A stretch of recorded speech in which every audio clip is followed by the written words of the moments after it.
पापा, आज आप मेरे स्कूल में लेने ना आइएगा, मैं खुद ही आ जाऊंगा। सरमद ने स्कूल बैग कंधे पर लटकाया और गेट की तरफ जाते हुए पापा से कहा। क्यों? पापा हैरान होकर बोले। वो असल में पापा, मुझे शर्म आती है आपकी पुरानी सी मोटरसाइकिल पर बैठते हुए। मेरे सब दोस्तों के पास गाड़ियां हैं और इनके ड्राइवर या इनके वालिदैन इन्हें गाड़ियों में लेने आते हैं। सरमद की ये बात सुनकर इसके पापा का चेहरा उतर गया। वो तेजी से वापस मुड़ गए और सरमद स्कूल के अंदर चला गया। ये आज सुबह का वाक़या पहला नहीं था। रोज़ाना सरमद का स्कूल जाने से पहले मूड खराब हो जाता था। वो तमाम रास्ते खामोशी से बाइक पर बैठा रहता था। आज पापा ने पूछ लिया तो ये जवाब मिला कि इसे बाइक पर बैठते हुए शर्म आती है। सरमद के पापा का एक छोटा सा जनरल स्टोर था। वो ज़्यादा पढ़े लिखे नहीं थे, लेकिन वो चाहते थे कि इनके बच्चे पढ़ लिख जाएं और अच्छे इंसान बने। इसके लिए वो बहुत मेहनत करते थे। इसी वजह से उन्होंने सरमद को बहुत अच्छे स्कूल में दाखिल करवाया था।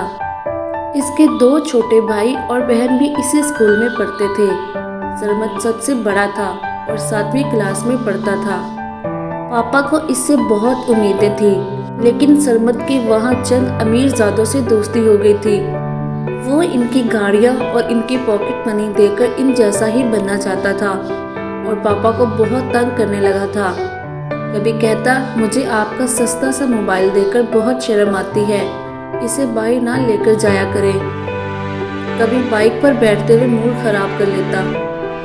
इससे ज़रा एहसास ना था कि अपने महदूद वसाइल के बावजूद इसके पापा ने इसकी ज़िंदगी बेहतर बनाने के लिए कितनी मेहनत करते हैं। इसकी मम्मा कपड़ों की सिलाई करती है। दोनों सारा दिन काम करके थक जाते हैं और कोशिश करते हैं कि सरमद और इनके बहन भाइयों की फरमाइश पूरी करें।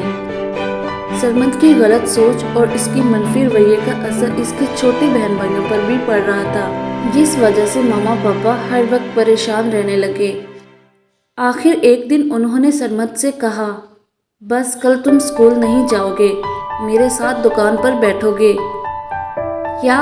सरमद ने हैरानी से पूछा तो पापा बोले, तुम्हें अपनी गुर्बत पर शर्म आती है।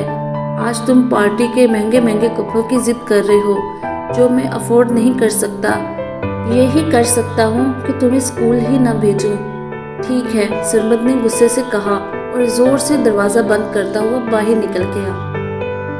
आज इस बात को बहुत साल हो गए। सरमद के छोटे बहन भाई पढ़ लिख चुके हैं और इससे बहुत आगे निकल चुके हैं। छोटे भाई ने मैट्रिक में पोजीशन ली और इसे स्कॉलरशिप मिल गई। बाकी पढ़ाई इसने स्कॉलरशिप पर की और इसके पापा इससे बहुत खुश थे। बहन को तालीम मुकम्मल करने के बाद लेक्चरशिप मिल गई। सरमद से दूसरे नंबर वाला इससे छोटा भाई डॉक्टर बन गया। आज सरमद अफसरदा जनरल स्टोर पर बैठा होता है और सोचता है, काश इसकी सोच गलत ना होती, काश वो सिर्फ और सिर्फ पढ़ाई पर तवज्जो देता। वो दूसरों की गाड़ियाँ, मोबाइल और पॉकेट मनी से मुतासिर ना होता और मेहनत करके अपनी ज़िंदगी संवारता। माँ बाप की दिल आज़ारी ना करता। लेकिन अब क्या हो सकता है, अब तो वक्त गुजर चुका है, कभी वापस नहीं आ सकता, चाहे वो कितना ही पछताए। बच्चों, आप इस कहानी से सबक सीखें। आपका वक्त बहुत कीमती है, इसे ज़ाया ना करें। अमीर बच्चों की नकल करने की कोशिश ना करें। जो माँ बाप लेकर दे, इस पर खुश रहे। हमेशा अपने से नीचे वालों को देखें कि वो कैसे ज़िंदगी गुजारते हैं।